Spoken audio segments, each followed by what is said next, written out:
Welcome to Lecto. Today we are going to discuss a special category of the anti-cancer drug in which we will use the monoclonal antibodies in the destructions of the tumor cell. So basically, in normal situation, tumor cells get the nutrients from the blood. So actually, tumor cells surrounded by the blood vessels. So if we stop the synthesis of the blood vessels around the tumor cell, then it's mean that we can easily destroy the tumor cell due to the deficiency of the nutrients to the tumor cells. So in this lecture, we will discuss the three most important anti-cancer drugs, that is Bevacizumab, Ramucirumab and the Ziv-Aflibercept. So basically these are monoclonal antibodies and they are actually given by the IV route. So first of all, we will discuss the Bevacizumab, or you can also say the Avastin. Avastin is another name of the Bevacizumab. Okay. So if you see here are basically the tumor cells. Tumor cells, and you will see these tumor cells actually surrounded by the blood vessels. Okay. Now, our main purpose is the destruction or the stoppage of the synthesis of the blood vessels around the tumor cells, because the tumor cell get the nutrients from the blood. Okay. So if you see here, this is the blood vessels. Okay. And you will see the endothelial cells in the blood vessel. Okay, these are basically endothelial cells. Okay. On the endothelial cells, you will see the most important receptor, and that is the, here if you see here, these are basically the receptor, and that is the vascular endothelial growth factor receptor. Okay, that are actually present on the endothelial cells. Okay. In the normal situation, you will see the growth factor. Here are basically the different growth factor that will attach to their receptor, and ultimately you will see the synthesis of the blood vessel, or you can say angiogenesis. Okay. So here are basically the vascular endothelial growth factor. Okay. These growth factor will bind to the receptor, and ultimately you will see the process, and that is the angiogenesis, formations of the blood vessels. Okay. But when someone take the bevacizumab, or you can say avastin, then what will happen?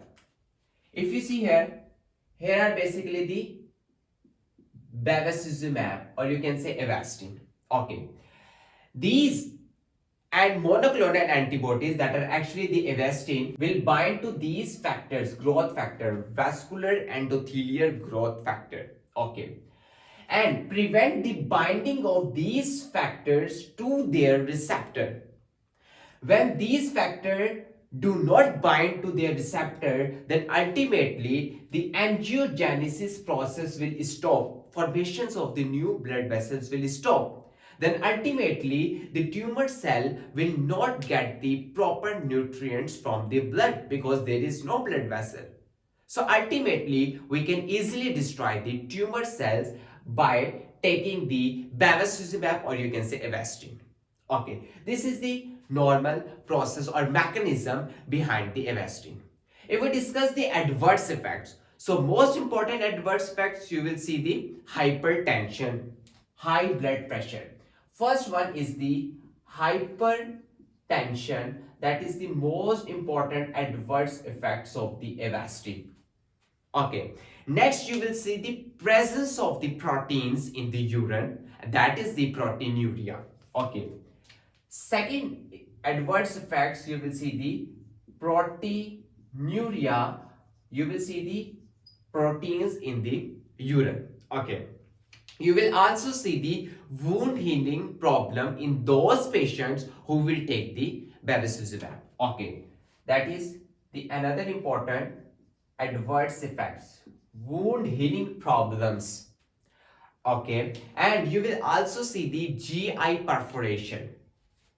GI perforation in these patients, perforation.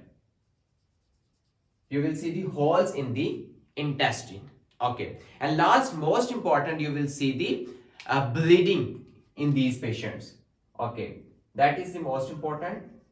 You will see the bleeding in these patients. Okay, so important, you should have to monitor different factors. You should monitor high blood pressure. Okay, you should monitor the proteins in the urine. You should monitor the different signs of the bleeding. So here are basically the different monitoring factors when someone take the bevacizumab. Okay, the warning regarding the bevacizumab is the surgery.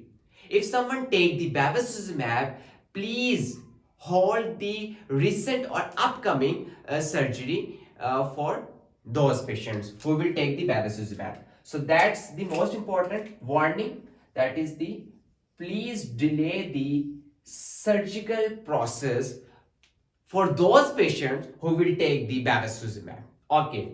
So next is the Ramucirumab, or you can say Cyramza.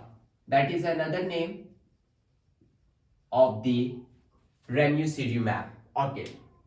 So in this case, you again see, you will see here are basically the endothelial cells. Okay, that is the blood vessels. Okay, and you will see the receptor, and these receptor are basically the vascular endothelial growth factor receptor, and specifically receptor 2. Here are basically the different growth factor receptor, receptor 1, receptor 2, and the receptor 3. But in this case, specifically, you will see the receptor 2. Okay. And if you see here, here are basically the different growth factors. Okay. Here, these are basically the vascular endothelial growth factor. Okay, these growth factor will bind to their receptor, and ultimately you will see the angiogenesis process. Angiogenesis process. Okay, but when someone take the Ramucirumab, then what will happen? These are basically the antibodies. Okay, here are basically the monoclonal antibodies. Now these antibodies will bind to the receptors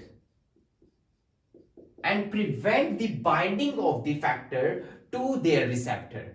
Then again, you will see the stoppage of the angiogenesis process, formations of the blood vessels. When there is no blood vessels around the tumor cell, then tumor cell will not get the proper nutrients, and ultimately you will see the destruction of the cells. So what is different between the previous one and the next one? You will see these antibodies will bind to the factors and prevent the binding of the factor to the receptor. But in the next case, you will see these antibodies will bind to the receptor and prevent the binding of the factors to their receptor.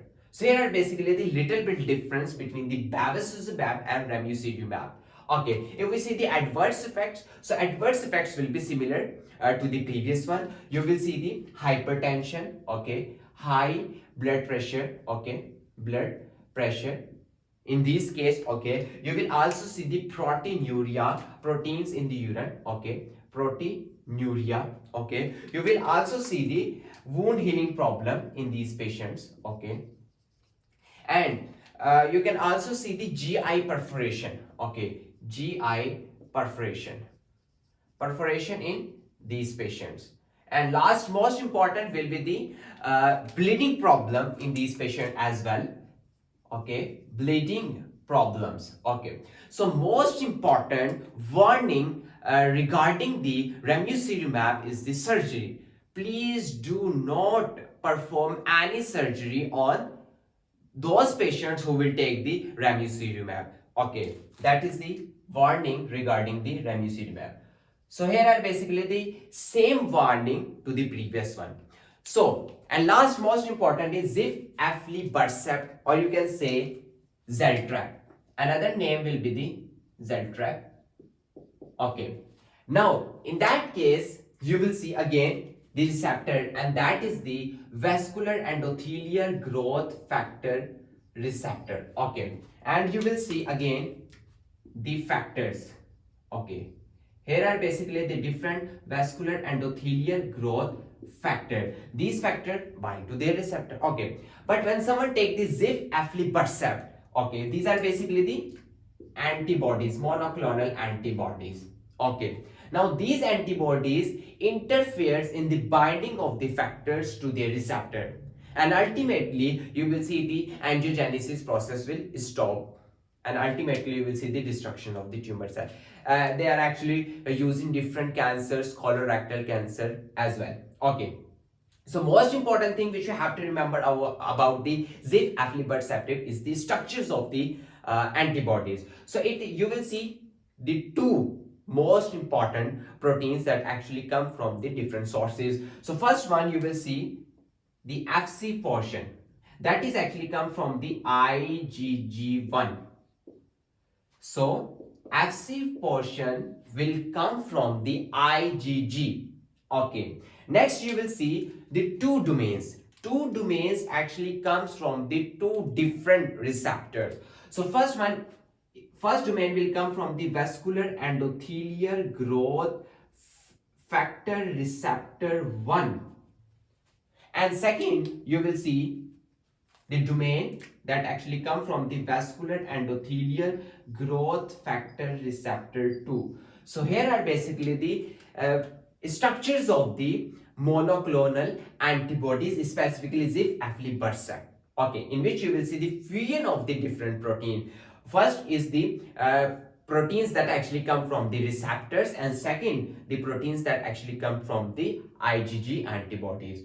Okay, and the adverse effects will be similar. You will see the hypertension, you will see the GI perforation, you will see the proteinuria, proteins in the urine. You can also see the wound healing problem, and last most important, you will see the bleeding problem in these patients. So these are basically the monoclonal antibodies that are actually given through the IV route. If you still have any question regarding any one of them, you may ask in the comment section. Thank you so much.